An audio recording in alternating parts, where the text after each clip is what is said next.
দেশের উত্তরাঞ্চলে নদ নদীর পানি বৃদ্ধি অব্যাহত রয়েছে।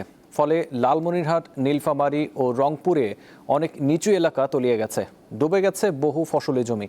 এই অবস্থায় বড় ধরনের বন্যার আশঙ্কা করা হচ্ছে। পানির চাপ কমাতে তিস্তা ব্যারেজের সবকটি জলকপাট খুলে দেওয়া হয়েছে। লালমনিরহাটে তিস্তা নদীর পানি বিপদসীমার প্রবাহিত হচ্ছে। সেখানকার খবর নিয়ে এবার লালমনিরহাট থেকে যোগ দিচ্ছেন সহকর্মী মাহমুদুল হক। মাহমুদুল, লালমনিরহাটের সেখানের বর্তমান অবস্থা আমাদের জানাবেন। ফার্ম ফ্রেশ পাস্তুরিত তরল দুধ, বেশি ভালো দুধ।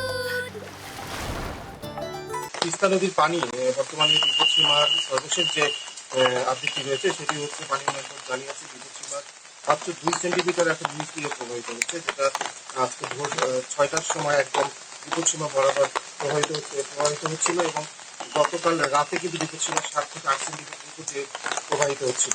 অর্থাৎ গত 12 ঘন্টায় পানি প্রবাহ কিছুটা কমেছে, প্রায় 14 সেন্টিমিটার মতো কমেছে।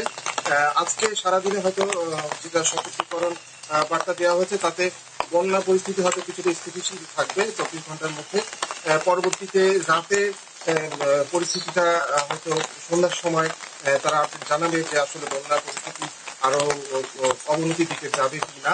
তবে এই পানি প্রবাহ বৃদ্ধির ফলে যেটা হয়েছে সেটা হচ্ছে যে ফসলি জমিগুলো ডুবে গেছে এবং নদী তীরবর্তী অঞ্চলগুলো যেসব বসত বাড়ি রয়েছে সেসব বসত বাড়িতে কিন্তু পানি প্রবেশ করেছে। সেই সাথে আজকে কিন্তু সকাল থেকেই বৃষ্টি হচ্ছে, বৃষ্টিপাতের কারণেও কিন্তু সাধারণ মানুষ যারা রয়েছে নদী তীরবর্তী তারাও ভোগান্তিতে পড়েছেন। বিশেষ করে যারা গবাদি পশু এবং বাড়ি ঘরে যারা অবস্থান করছেন তাদেরকে আরো বেশি বিপদে পড়তে হচ্ছে।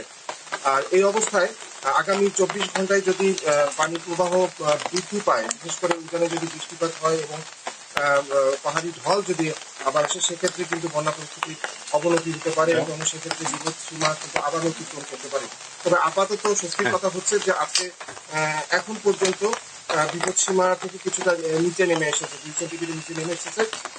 ফলে বন্যা পরিস্থিতি স্থিতিশীল রয়েছে এবং এক্ষেত্রে আমরা প্রশাসনের পক্ষ থেকে যেটা জানতে পেরেছি যে বন্যার সব ধরনের মানুষের যে ধরনের সহযোগিতা করা হয় সে ব্যাপারে প্রশাসনের পক্ষ থেকে প্রস্তুতি রয়েছে। তো এই হচ্ছে লালমনিরহাটে বন্যার সর্বশেষ অবস্থা। আসিফ। সহকর্মী মাহমুদুল হক সাথে ছিলেন, আপনাকে ধন্যবাদ।